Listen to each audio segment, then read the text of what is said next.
ulit ang magandang bulaklak nila dito. Saan kaya ako makakakuha ng ganito kagandang bulaklak? I wish. See? Pwede din naman kasi hindi naman dito yung madaan. Ano po kayo may kumasangot na yung aming Nagsusungit na yung aming boss. At siguro dahil nga din sa sobrang init na. So kailangan na naming umuwi. So kung nakikita nyo, nandyan pa rin yung aming guard. Ayan. Shout out kay Oo, Bingo. hindi siya umaalis si Bingo. Kaway kuya, hi! Ayun. So ito yung kanal. Ayun. Kung mapapansin nyo. So ito Malaki medyo siya. malaki-laki siya, no? So This is about 5 meters ang width niya. maraming kangkong doon sa baba. So kung masipag kayo, pwede naman kumuha din ng kangkong. Ito naman ay At saka yung patola. feature ni si shout out natin yung mga security guard. Ito, Yan. ayun, yung sila ni Kuya Guard, lagi yan silang nag-iikot. Lagi yung nag-iikot. Oo, yan. So shout out sa ating mga masisipag na guard.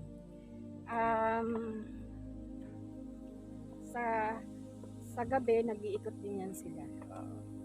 Yun. So, shout out din sa aming garden, Shout out kay Bingo. kay Bingo. Shout out din kay Nathan, na irritable na. Okay. Nasa long view pa rin naman kami. Ayan siya. See?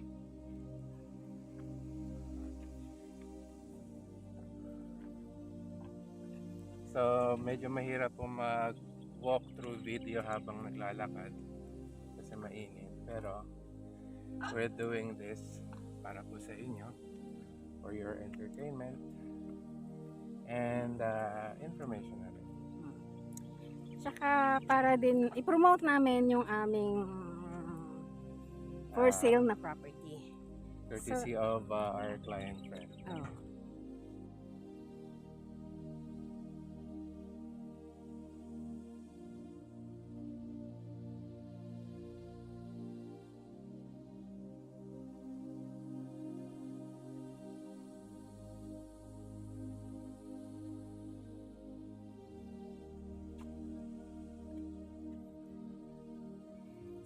So, sa mga bata na kagaya ng aming anak, safe pa na mag lakad-lakad dito dahil konti lang ang mga sasakyan na dumadaan.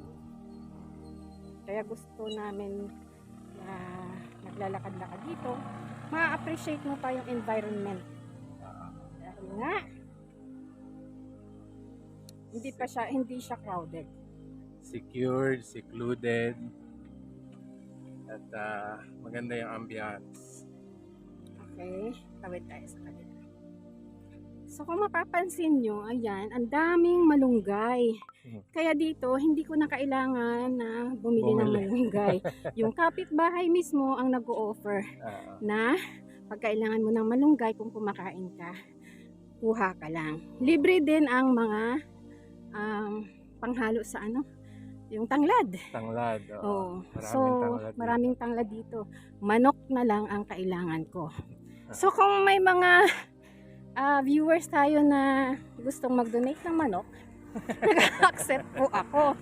Yun.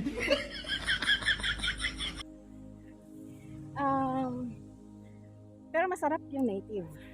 O diba? Nag-demand pa ako ng native. Ayan. Ayan, puro kasi yan mga malunggay dyan. May mga... Yung may-ari ng bahay na to, hindi siya halatang plantita. Kasi ang dami niyang halaman at mga namumulaklak. So, wait lang. Pupuntahan natin yung sinasabi kong mga bulaklak niya. Okay. Ayan, si Choco. Okay. Ito yung mga bulaklak ni Ma'am. Ayan. See? O, di ba ang ganda ng bulaklak niya? So, hindi ako na paano nakukuhaan ko ng video to, ha? Dito naman ako kumukuha ng malunggay. Ayan. So, nakikita nyo ang daming malunggay. Ito naman yung tanglad. Ayan. Ito yung property na binibenta namin. Ito siya. Ayan, ito ang muhon. So, yun. Yan siya. And dito yung sa kabila. Ito, ang daming bulaklak din. So, ayan. Binigyan na nga ako ni ma'am ng mga bulaklak. Alam mo na, dito, hindi mo kailangan bumili sa kapitbahay.